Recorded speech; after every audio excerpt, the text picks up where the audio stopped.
Good evening, everyone. I welcome each one of you to our Advocate on Record Aspirants Academy.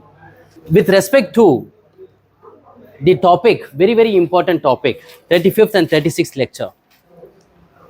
The topic for today is Order 21 of Supreme Court rules governing SLP, Special Leave Petition in Civil Matters. Before that, our regular practice is to recite the preamble. So I request each one of you to recite preamble along with me, then we will start. We the people of India, having solemnly resolved to constitute India into a sovereign, socialist, secular, democratic republic, and to secure to all its citizens justice, social, economic, and political, liberty of thought, expression, belief, faith, and worship, equality of status and of opportunity, and to promote among them all fraternity, assuring the dignity of the individual and the unity and integrity of the nation. In our Constituent Assembly, this 26th day of November 1949, do hereby adopt, enact, and give to ourselves this Constitution. Yes. Now, the topic is continuation of Order 21 of Supreme Court Rules 2013 governing special leave petition in civil matters. So, before approaching this topic, this rule, it is always necessary to see which provision of the Constitution provides for special leave petition. That is Article 136 of the Constitution of India. Article 136 says, notwithstanding anything contained in this chapter, that is chapter 4, the Supreme Court may, in its discretion, grant leave to appeal against any judgment, order, sentence, determination passed in any matter by any court or tribunal in the territory of India. So they have given wide powers to the Supreme Court to interfere against any order passed by any court. Therefore, a district court may pass an interim order that also can be challenged before the Supreme Court under 136. Now, coming to 136 clause 2, which says that when special leave petition will not lie, it will not lie when there is an order, judgment, sentence passed by any court or tribunal constituted under armed forces, then SLP will not lie. SLP will not lie. So therefore, dear friends, what is required to be seen here is our Guru Sharma ji, he has put a very important question, dear friends. The question that he has asked is, sir, you are saying that SLP will not lie against an order passed by any tribunal or court constituted under the armed forces. If you go to one statute, that is Armed Forces Tribunal Act, it's a statute under which there is section 31 which says leave to appeal to the Supreme Court. So don't get confused, dear friends. Today you can ask a question. Sir, Article 136 says that no appeal to Supreme Court. But here 31 says leave to appeal to the Supreme Court. Dear friends, what is provided under the Constitution? That is Article 136. That is a constitutional power. But as far as statutory appeal is concerned, that is provided under the Armed Forces Tribunal Act 2007. Therefore, you can file a statutory appeal to the Supreme Court under section 31 of this act. So therefore, hope it's clear. So therefore, dear friends, I have clarified Article 136 clause 2 is concerned. Now moving on to Order 21 of Supreme Court Rules 2013. So far we have seen when SLP is filed, what is the format, form number 28 of Supreme Court Rules deals with SLP. Then whether do you need to file a separate application for interim relief? The answer is no. You can seek interim relief in the SLP itself. When there is additional grounds that you want to make out before the Supreme Court for the first time, an application has to be preferred, seeking the permission of the court to urge additional grounds, new plea, additional documents. So the general rule is whatever the part of the court's record below, only those records can be filed before the Supreme Court. But there are exceptions. Reason is the settled principle is the procedure is the handmaiden of the justice. Substantial justice is very important. So to grant justice, to provide justice, the procedures should not come on the way that you have not taken this plea before the courts below, therefore you cannot take the plea before the Supreme Court. Though it may be a general rule, but always there is an exception. When you are in a position to satisfy the conscience of the Supreme Court that you were prevented from filing those documents, but now it has become a necessity to file it. So you have to give justifiable reason what prevented you from filing it before the courts below. Now what is the necessity that has come to file it before the Supreme Court? This you have to establish before the Supreme Court. And then we have discussed about list of dates and events must be in chronology, then certified copy of the impugned order, and then specially petition in form number 28 accompanied by an affidavit.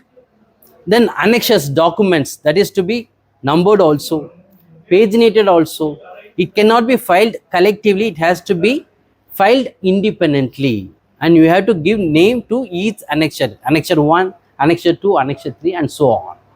An affidavit you give because whatever the statements, facts made in the SLP, that is true to the knowledge and belief of the client.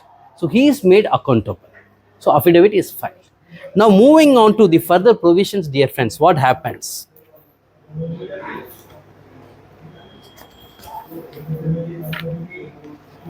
Order 21, specially petition 7.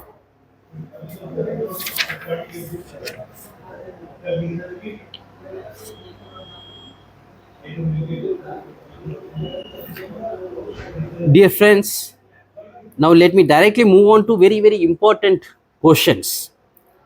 Now once specially petition is filed, the matter comes up for admission.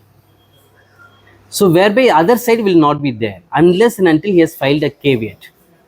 Caveat means a copy should be provided to the caveator, and then he has a limited opportunity to raise an objection, not to grant notice.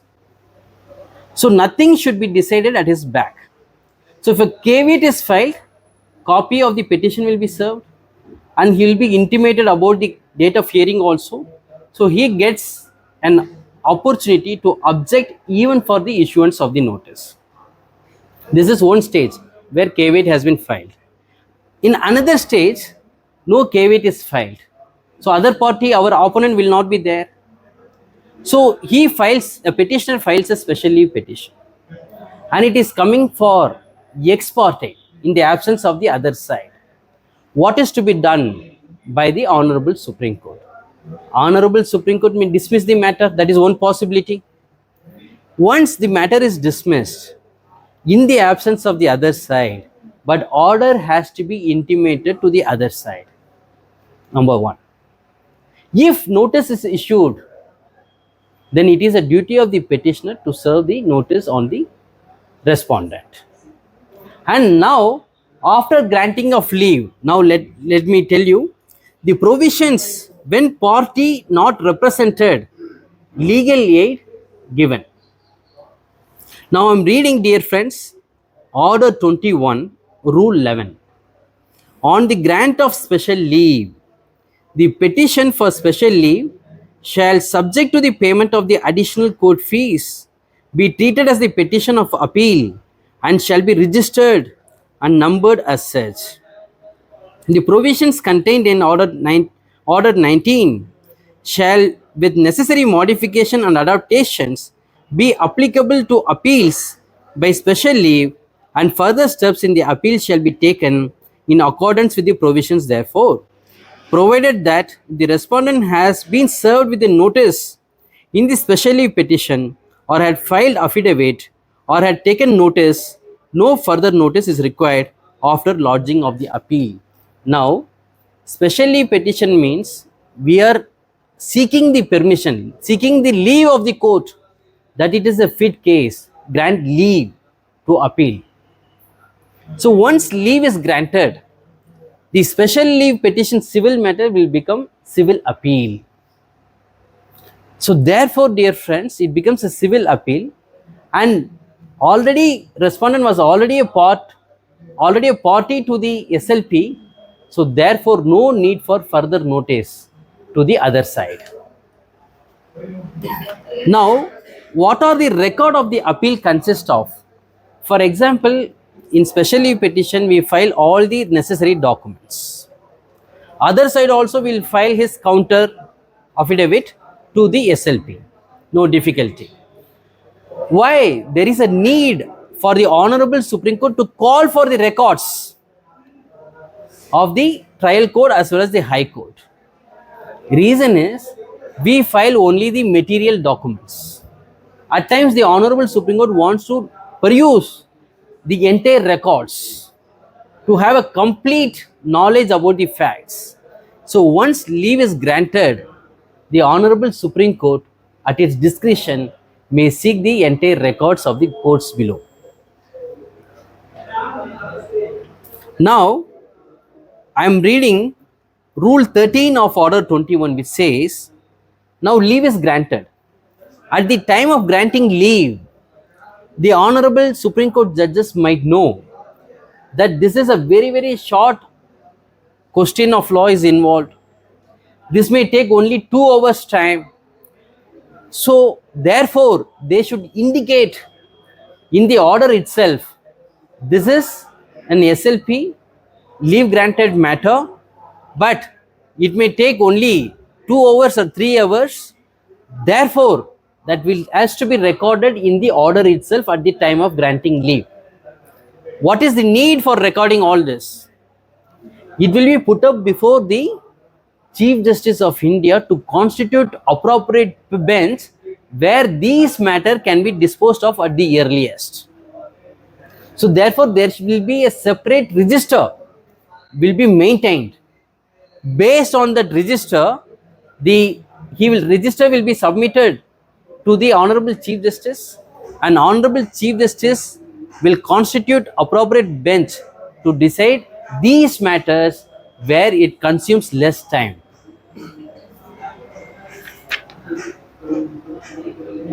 Now, what is the right of the other side, respondent? Respondent to whom, I am reading Order 21, Rule 14, dear friends.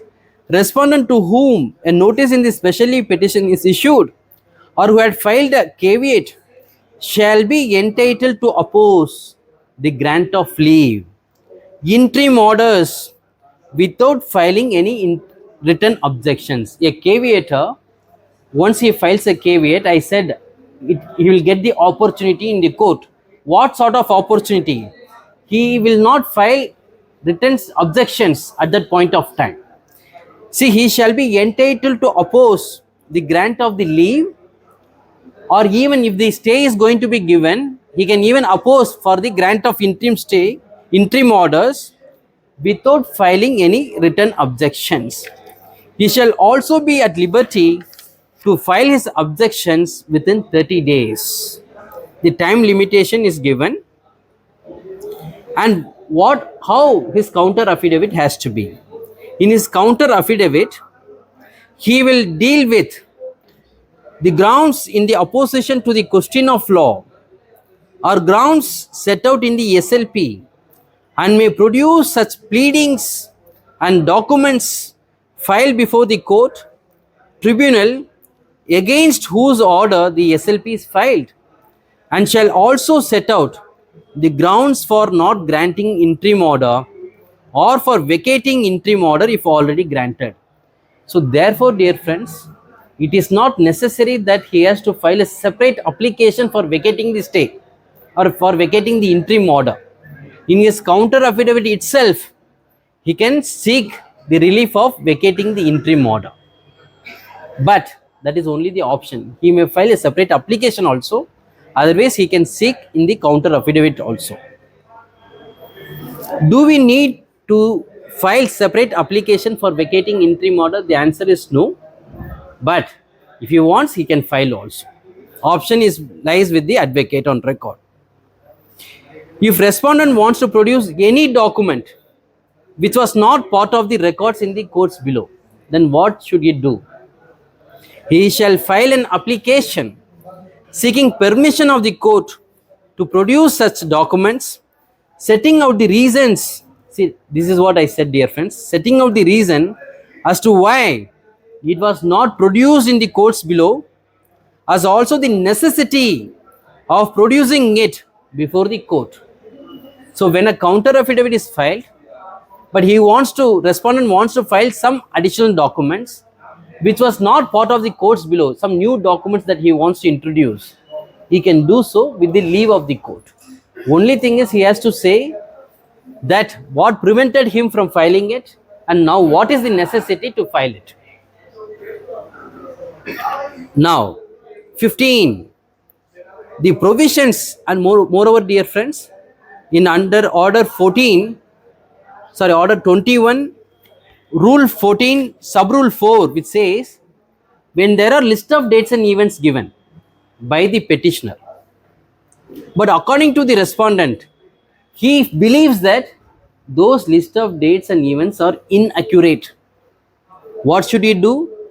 He can also file a separate list of dates and events in the counter affidavit itself by saying that the petitioner has not provided proper list of dates and events.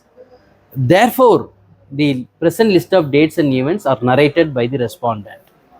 So, complete opportunity is given to the respondent in his counter affidavit.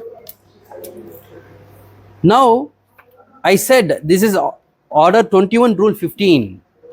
Under section 31, appeal lied to the Supreme Court, right? That is a statutory appeal. But what is the format that is to be followed?